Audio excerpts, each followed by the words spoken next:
Hello, I'm Kimberlie Acosta. Welcome to the Native News Update on Friday, September 17th. Many of the stories you hear here can be found at our website, IndianCountryNews.com. And here's the news for the day from the Associated Press and other Native news sources. There is injustice, historic injustice that has to change, Seattle Mayor Mike McGinn told a crowd that marched to City Hall September 16th to protest the fatal shooting of First Nations carver John Williams by a Seattle, Washington police officer, Ian Burke. "You will judge us ultimately not by my words today, but by our actions," said the mayor, holding a carved talking stick passed to him by protester leaders. "We will be held accountable," he said. The crowd had marched to City Hall through rainy streets from the intersection of Bourne Avenue and Howell Street, where Williams was shot on August 30th. The demonstrators, many of them First Nations tribal members, carried branches of cedar, a symbol of cleansing and healing. Burke apparently stopped Williams because he was carrying a piece of wood and a small folding knife used for carving. Witnesses said Burke ordered Williams 3 times to drop the knife before he fired at least 4 rounds from a distance of about 9 feet. Police initially said Williams advanced toward the officer, but they later retracted that statement. Williams' family has said he probably didn't even hear the officer because he was deaf in one ear and he was wearing headphones. McGinn met with the leaders of the demonstration after to hear their concerns. A memorial fund has been set up for contributions to help the family pay funeral expenses. Donations may be made to the John T. Williams Memorial Fund at any local Bank of America in Washington. U.S. Senator Maria Cantwell has announced that $13.5 million in federal money has been granted to 15 Washington state Native American tribes to fight crimes on reservation. The money comes from the Department of Justice and a bill recently signed into law by President Barack Obama. Cantwell says the money and bill aims to increase collaboration among federal, state, local, and tribal law enforcement agencies to curb crime on tribal land. The $13.5 million award is part of 300 grants totaling $127 million being provided to 31 Native American tribes across the country. Ziibiwing Center in Mount Pleasant, Michigan is among 24 recipients nationwide of receiving federal grants to promote Native American cultural projects. More than $1 million in grants to 24 recipients were announced this week by the Institute of Museum and Library Services. Ziibiwing Center, operated by the Saginaw Chippewa tribe, will use its $47,458 award to bring student educational programs in line with Michigan Department of Education standards. Besides Ziibiwing, one other grant was awarded in Michigan for $50,000, which will assist the Grand Traverse Band of Ottawa and Chippewa with a project to catalog, archive, store 400 recordings of tribal elders, cultural activities, oral histories, photographs, artifacts, and sacred objects collected since 1996. Like other Native Americans, the Hopi of Arizona have faced adversity, including seeing their homeland shrink from more than 18 million acres to 1.5 million acres today. Hopi groups disagree about how to preserve their culture, build a casino or remain gambling free, encourage tourists or restrict them. Their responses have stayed on the conservative side. They have twice voted down building a casino.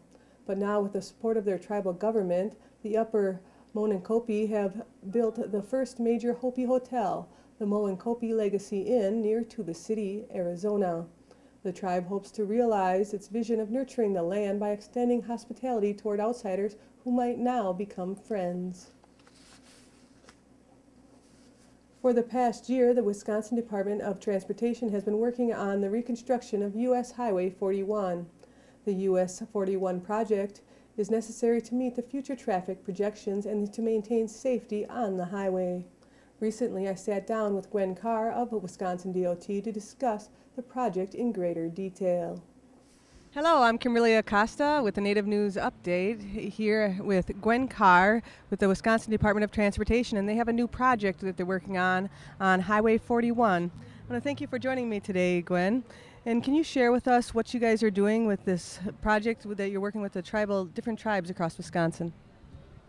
Thanks, Kim. My name is Gwen Carr. I am from the Cayuga Nation of New York. I'm the project director for the 41 Outreach Project, which is a $1.6 billion project in Winnebago and Brown County. The difference about this project, it is the largest Native American focused transportation project in Wisconsin history. We have been working on including Native American history, culture, and business on this particular project. So would you like to take a little tour of what we're doing? Yeah, that would be great.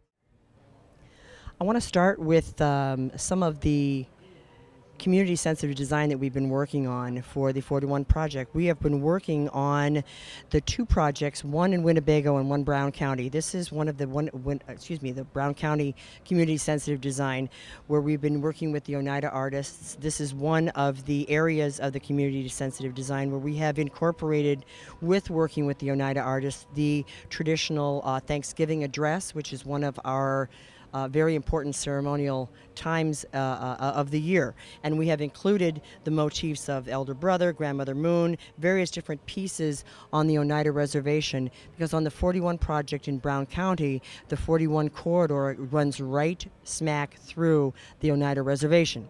So we have been working with the tribal people at Oneida, but also the other 11 tribes in Wisconsin for community sensitive design.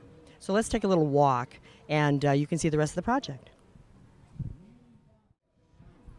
Again, here is another example of the community-sensitive design for Brown County. We have the wildlife, we have the design from the Oneida Nation, and we have a group, an artist group of Oneidas that have been working on this project and designing these particular motifs for the past year. We have the white pine tree of peace, we have some of the native birds and various different aspects of Turtle Island here. So you see on some of these particular aspects of the project, we have a lot of very, very specific designs that were created by the Oneida Nation. Walking over here, we have, again, another example of community-sensitive design in Brown County. We have the clans, which is the Bear Clan, the Wolf Clan, and the Turtle Clan. This is another one of the community-sensitive design pieces that we've worked with the Oneida Nation on. Let me take you a little bit further. Here are what we call the string of pearls. This is actually where some of the pictures that you've seen just recently, these are actually the locations of them on the Highway 41 project. Here is also a group of the Oneida artists actually doing the designs that you've seen so far. So one of the things that we're very proud of is that we have been working with the people who live in the areas that are going to be affected by the Highway 41 project. So let me take you a little bit further over here.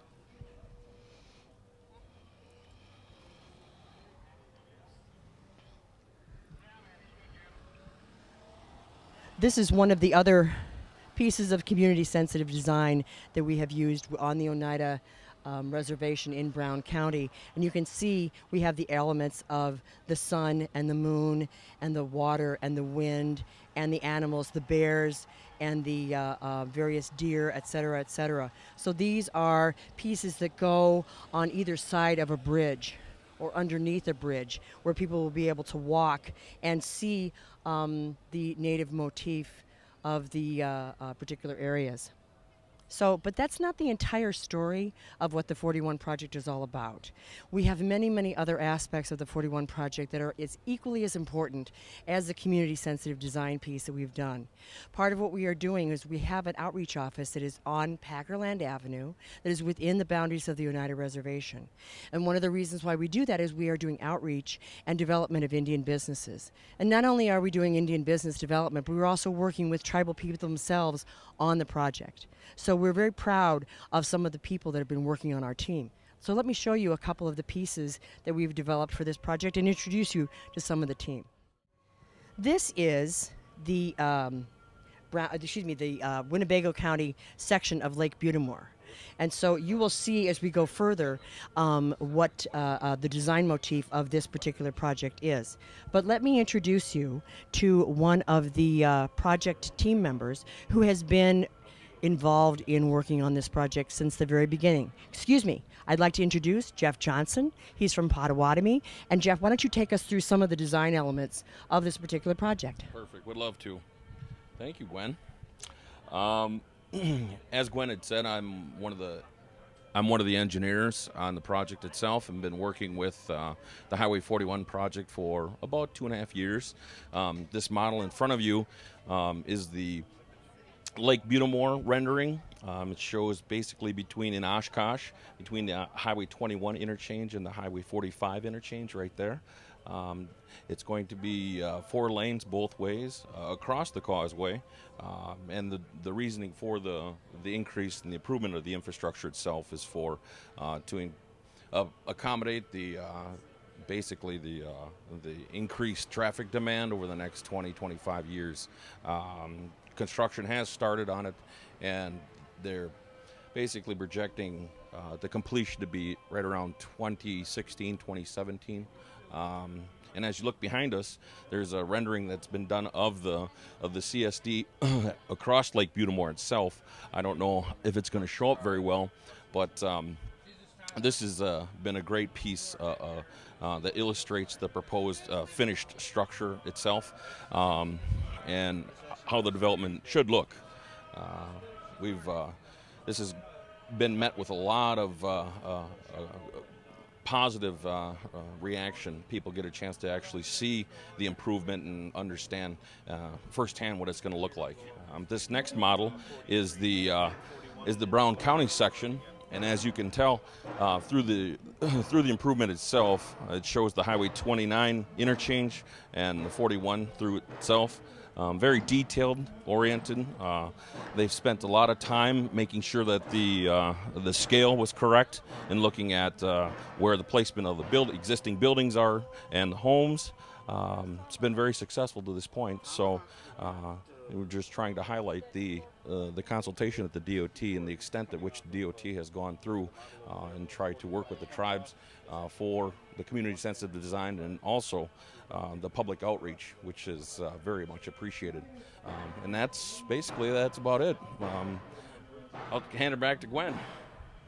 Thank you, Jeff. One of the things that is most important to understand about what we've been doing on Highway 41 is we're creating opportunities for American Indian businesses to be successful. Historically, we have had a 0 to 3% participation of Indian businesses on the project. We are now at over 21%. That is a huge increase on American Indians working on this project, not only designing it, but also constructing it, which is a very, very important part of the story. One of the other people that I wanted to introduce was Ron Montano. He is also one of the engineers who's been working on this particular project. Why don't you talk a little bit about what you do? What I do? Oh, okay. I work with DBE companies, the small companies. Small companies, try to help them get DBE certified, and by DBE certified we mean disadvantaged business enterprises, which the federal government recognizes. And Jeff and I set the goals on these contracts for the DBEs, and the prime contractors who get those contracts, they have to match that goal that we set of 10%, 15%, 20%, whatever it happens to be. So Jeff and I work quite a bit analyzing the projects, the contracts, to make sure that we take into consideration every little piece that's being done on there, and do we have small businesses that can do that work. That's what we shoot for. Then we also take the bigger contracts and we look at them and break out any small contract that we can for one of the potentially one of our DBE contractors could bid on as a prime versus subbing to another contractor. That's it. That's what I do. Thank you very much for visiting the 41 project. We look forward to showing you the gateway to Native America that will be opening at a theater near you very soon. And that's the latest roundup of news from Indian Country on this edition of the Native News Update. I'd like to thank you for joining me, and have a grand day.